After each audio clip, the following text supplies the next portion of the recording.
Doctor C రామోజులరెడ్డి pulmonologist గారి ఆధ్వర్యంలో నడపబడుచున్న Ramasrikara multi speciality hospitals Kadapa Nagarajupeta నందు ఇప్పుడు ఎన్టీఆర్ వైద్య సేవ ఈహెచ్ఎస్ మరియు ప్రైవేట్ ఇన్సూరెన్స్ కల వారికి మోకాళ్లు మార్పిడి అన్ని రకముల శస్త్రచికిత్సలు ఉచితంగా చేపడుచున్నవి.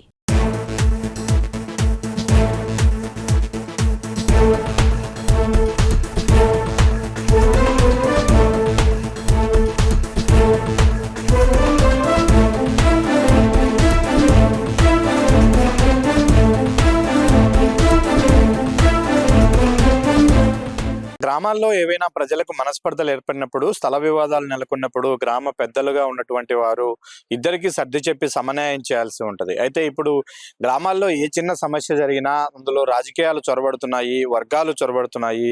అవి రెండు వర్గాలను కూడా రెచ్చగొట్టి చివరికి చిలికి గాలివానలా చేస్తున్న సంఘటనలు అనేకం కనిపిస్తూ ఉన్నాయి.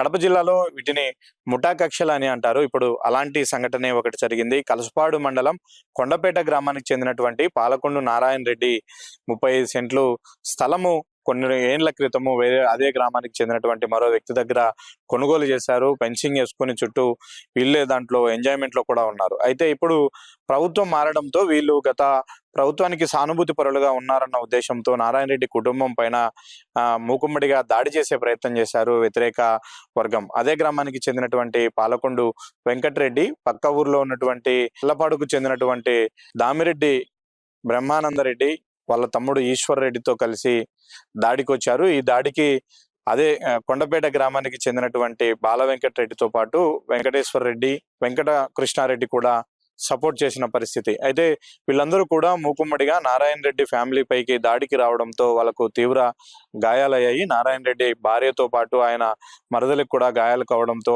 ఆసుపత్రికి తరలించారు. ఆ 35 సెంట్ల స్థల వివాదము ఒకరిపైన ఒకరు దాడి చేసుకునేంత వరకు కూడా వచ్చింది. ఇందులో రాజకీయాలు కూడా చొరబడ్డాయి. దాడి చేసిన వాళ్ళందరూ కూడా టీడీపీ సానుభూతి పరులుగా, టీడీపీ నాయకులుగా ఉన్నారు. వాళ్ళలో పాలకొండు బాల వెంకటరెడ్డి గతంలో టీడీపీ తరఫున ఎంపీటీసీగా పనిచేసినటువంటి వ్యక్తి. నిజానికి అది గ్రామకంట పొలం. గ్రామకంటాలలో ఎవరైతే ఏళ్ల తరబడి ఎంజాయ్మెంట్ లో ఉంటారో, అనుభవంలో ఉంటారో అది వాళ్ళకే చెందుతుంది. దానిపైన రెవెన్యూ అధికారులకు కూడా ఎలాంటి అభ్యంతరం ఉండదు. అలాంటి 35 సెంట్లకు సంబంధించినటువంటి గ్రామకంఠము భూమి ఎప్పటి నుంచో కూడా అదే గ్రామానికి చెందినటువంటి వ్యక్తుల అనుభవంలో ఉంది. వాళ్ళ నుంచి ఇప్పుడు ఈ నారాయణ రెడ్డి కుటుంబము కొనుగోలు చేసింది. అయితే దీన్ని ఓర్వలేని, సహించలేని ఆ గ్రామానికి చెందినటువంటి కొంతమంది పక్కనే ఉన్నటువంటి తెల్లపాడు గ్రామానికి చెందిన మరో 2 వ్యక్తులతో కలిసి మొత్తం 7 మంది మూకుమ్మడిగా దాడి చేశారు. ఇదంతా ఒక ఎత్తు అయితే, దాడి జరిగింది ఎక్కడో కాదు, స్వయంగా కలసపాడు రెవెన్యూ అధికారుల ముందరే జరిగింది.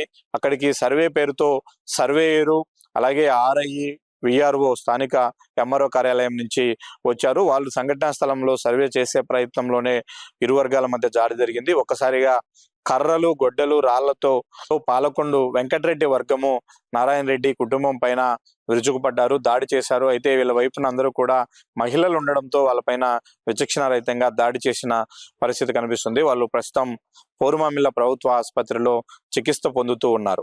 అయితే ఇందులో అసలు ఎలాంటి డాక్యుమెంట్లు లేని, ఎలాంటి అనుభవంలో లేని, అర్హత లేని ఆ 35 సెంట్లకు సంబంధించి పాలకొండు వెంకటరెడ్డి ఎందుకు దానిపైన కన్నేశాడు అనే దాని కోణంలో కూడా ఇప్పుడు పోలీసులు కూడా విచారణ చేసే ప్రయత్నము చేస్తూ ఉన్నారు. కేవలము ఆ స్థలాన్ని కాజేయాలన్న ఉద్దేశంతోనే ఇదంతా గొడవ జరిగింది. ఆ గొడవలో మా మీదకి వచ్చి దాడి చేసే ప్రయత్నం చేశారు. దీని వెనుక కొన్ని రాజకీయ శక్తులు కూడా ఉన్నాయి అని పాలకొండు నారాయణ రెడ్డి కుటుంబము ఆరోపిస్తుంది. వాళ్ళు ఎందుకంటే గ్రామంలో ఎవరిని అడిగినా కూడా ఏది న్యాయమో ఏది అన్యాయమో చెప్తారు. కానీ కొంతమంది రాజకీయ నాయకులు, పెద్ద మనుషులుగా చలామణి అవుతున్న వాళ్ళు కావాలనే మా కుటుంబం పైన కక్ష సాధింపులో భాగంగానే ఈ విధంగా చేశారు. కానీ అక్కడికి వచ్చినటువంటి రెవెన్యూ అధికారులు కూడా సర్ది చెప్తున్నప్పటికీ వినకుండా కూడా వాళ్ళు చేసినటువంటి దౌర్జన్య కాండకు మేము తీవ్రంగా నష్టపోయాము, అవమానపడ్డాము, కాబట్టి మాకు న్యాయం చేయాలంటూ ఆ కుటుంబం పోలీస్ స్టేషన్ గడప దొక్కింది. ఇలాంటి రాజకీయ కక్షలు కావచ్చు, ముఠా కక్షలు గ్రామాల్లో ఎక్కువగా నెలకొంటున్న నేపథ్యంలో పోలీసులు కూడా రాజకీయ ఒత్తిళ్లకు కొన్నిసార్లు లొంగాల్సి వస్తుంది. ఇక ముఖ్యంగా చెప్పుకోవాల్సింది రెవెన్యూ అధికారులు నిక్కచ్చిగా, స్పష్టంగా వాళ్ళ రికార్డ్స్ ప్రకారం అక్కడ ఏం జరిగిందో దాని ప్రకారం కింద వాళ్ళు పని చేయగలిగితే, న్యాయం చేయగలిగితే ఇలాంటి వివాదాలు రాకుండా ఉంటాయి. కానీ అలా న్యాయం జరిగే పరిస్థితి ఏ ఎంఆర్ఓ కార్యాలయంలో కూడా లేదు.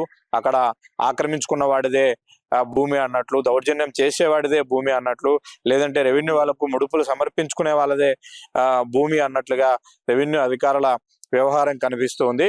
వీటన్నిటి నేపథ్యంలో కేవలము వైసీపీ సానుభూతి పరులు అన్న ఉద్దేశంతోనే టీడీపీ నేతలు తమ పైన దాడి చేశారు అంటూ కూడా బాధితులు ఆవేదన వ్యక్తం చేస్తున్నారు. ఇప్పటికైనా పోలీసులు, రెవెన్యూ అధికారులు కలగజేసుకొని వారిపైన దాడి చేసిన వారిపైన కేసులు పెట్టడమే కాకుండా ఆ స్థల వివాదాన్ని పరిష్కరించాలని కూడా నారాయణ రెడ్డి కుటుంబం కోరుకుంటూ ఉంది.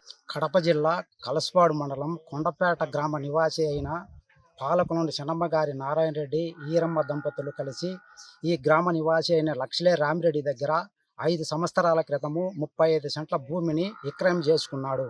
5 సంవత్సరాల నుంచి విక్రయం చేసుకున్న తదుపరి నుంచి ఆయన అనుభవంలో ఉన్నాడు. ఈరోజు కొందరు తెల్లబాడు గ్రామ నివాసి అయిన దామిరెడ్డి ఈశ్వరరెడ్డి, దామిరెడ్డి బ్రహ్మాందరెడ్డి, వాళ్ళ బంధువర్గంలో ఉండే కొండపేట నివాసిలో ఉండే పాలకొలను శివారెడ్డి, లక్ష్మీదేవి, రాజమ్మ, ఎంకరెడ్డి, పాలకొలను సుబ్బారెడ్డి వీళ్ళు దొంగ డాక్యుమెంట్ సృష్టించి ఆ దొంగ డాక్యుమెంట్ మీద మా ప్రభుత్వం ఉన్నది, మా ప్రభుత్వం మీద మాకు ఏ చేసినా జరుగుతున్నది అనే గర్వముతో వీళ్ళ మీదకి గర్వంగా దూషించడం మొదలుపెట్టినారు. సాయంత్రం 3 గంటల సమయంలో ఇక్కడికి ఆర్ఐ, విఆర్ఓ, సర్వేరు వచ్చి ఇక్కడ వచ్చిన తదుపరి మాకు ఇంటిమేషన్ ఇవ్వలేదు, ఎలాంటి నోటీసులు ఇవ్వలేదు.